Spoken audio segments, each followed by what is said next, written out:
come to quite a few story slams. I think almost all of them, but not quite. I think you might have missed two. I'm sad I've missed two. I'm so sad. She also, just to throw it out there, she has a great podcast called Flushing It Out. She's told some great stories here. She does some great stories and interviews on her podcast, and they're just fantastic, and it's worth checking out. But I'm really glad you were able to make it back tonight. She's definitely one of our champions, returning champions. She won twice. I'm not trying to, I don't want to build anybody up. I don't want any pressure. Okay. Thank you. Take it away, Samantha. Kindred spirits are not so scarce as I used to think. It's splendid to find out there are so many of them in the world. Anne of Green Gables.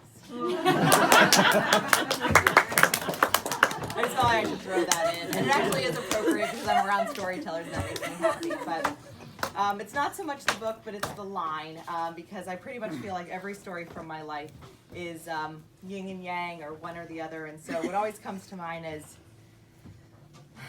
it was the best of times, it was the worst of times. It was the age of wisdom, it was the age of foolishness. It was the epoch of belief, it was the epoch of incredulity. It was the season of light, it was the season of darkness. It was the spring of hope, it was the winter of despair. As a new mom, and by new mom I had 2 children at this point, and so a toddler and a baby, I had had a successful trip to Wegmans. And so of course, after loading them back up in the car, the first thing I did was call my husband. I get in the car, I lock, buckle the children up safely, and I call him. Jeremy's his name, just so you know. And so I'm starting to drive home, and just so to give visual context for all the locals here, I'm in Gainesville. So I leave Wegmans, and I'm like, Jeremy, guess what?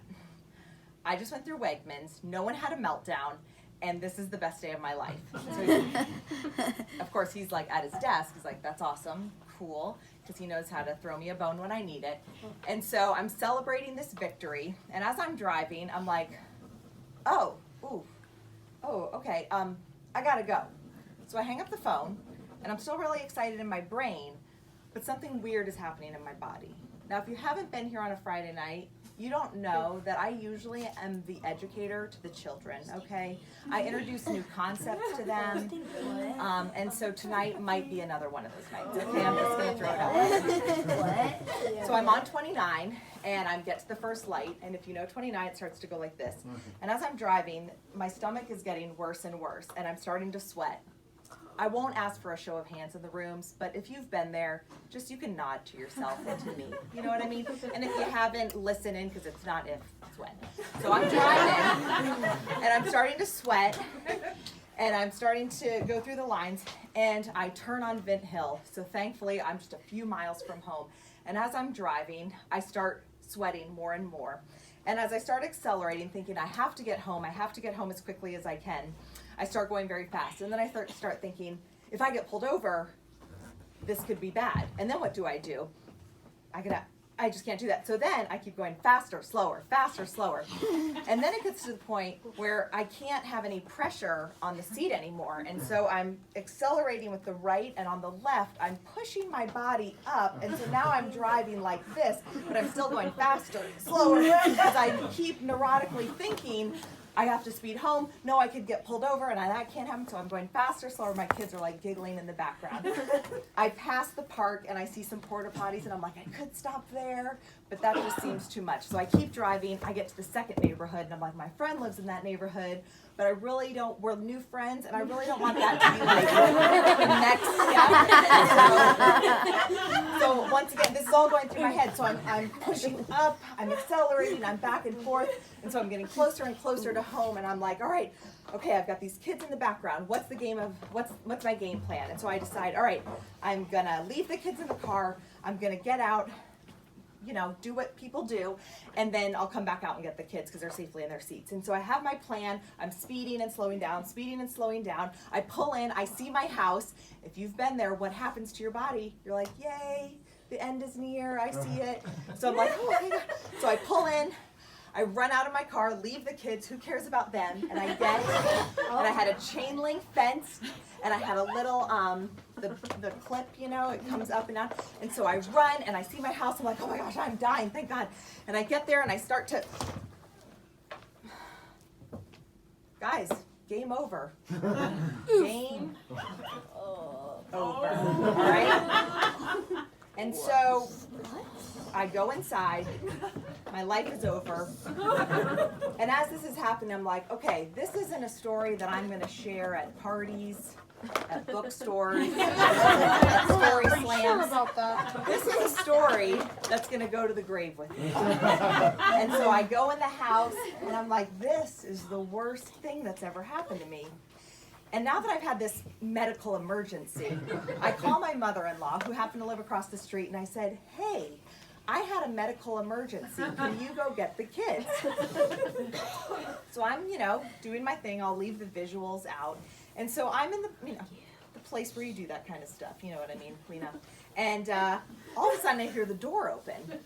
I'm like, what is going on? Because my mother-in-law, logically, brought my children into my house, but I thought she would take them to her house.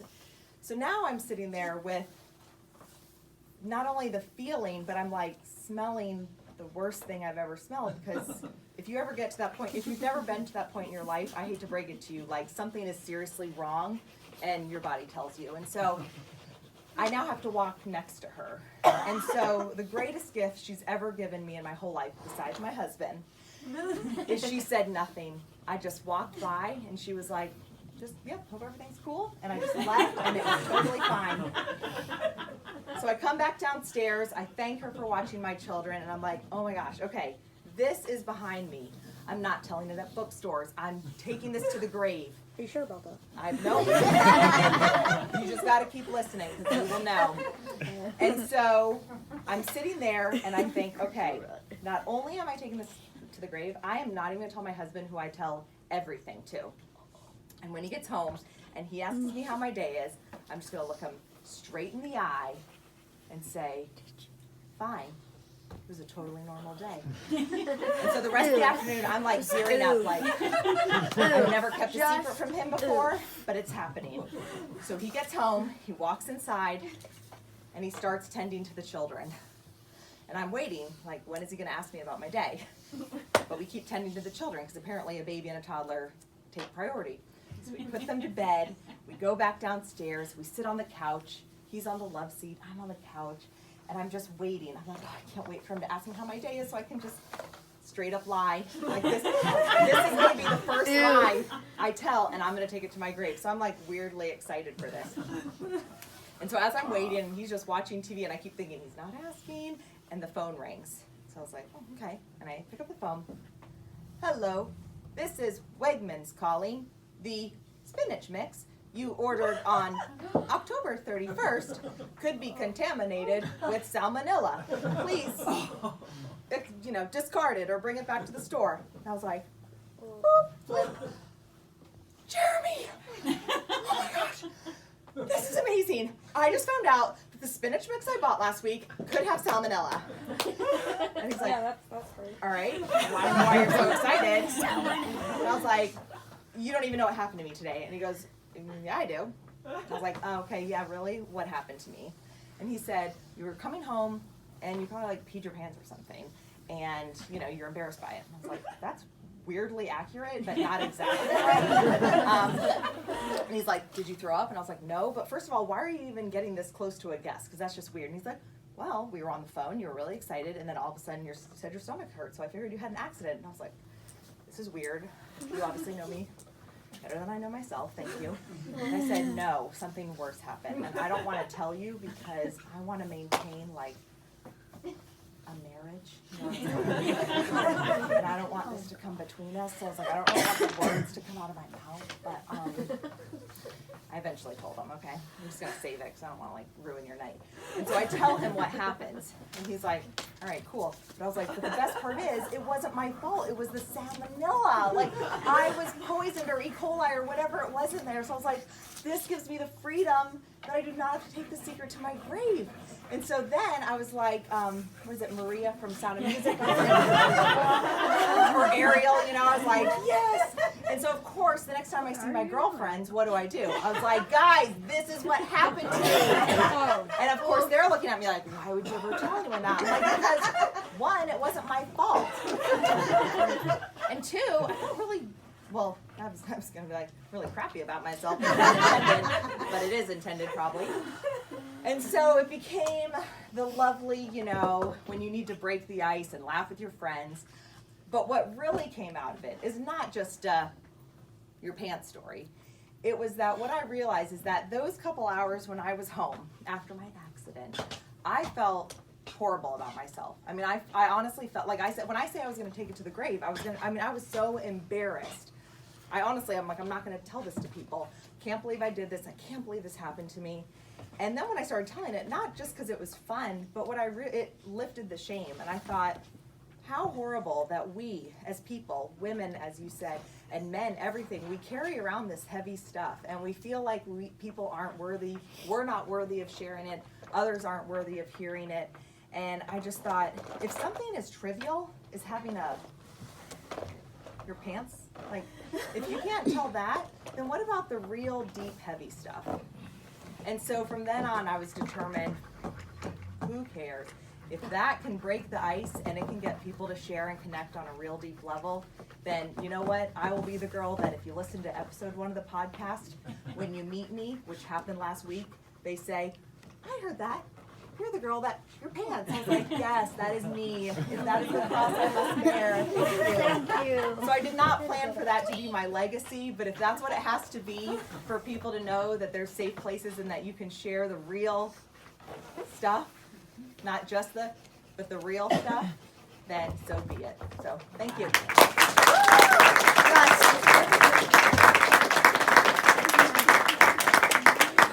Flushing it out, people. Flushing it out. That's our podcast. Go listen to it. Follow it. It's awesome. Very well done.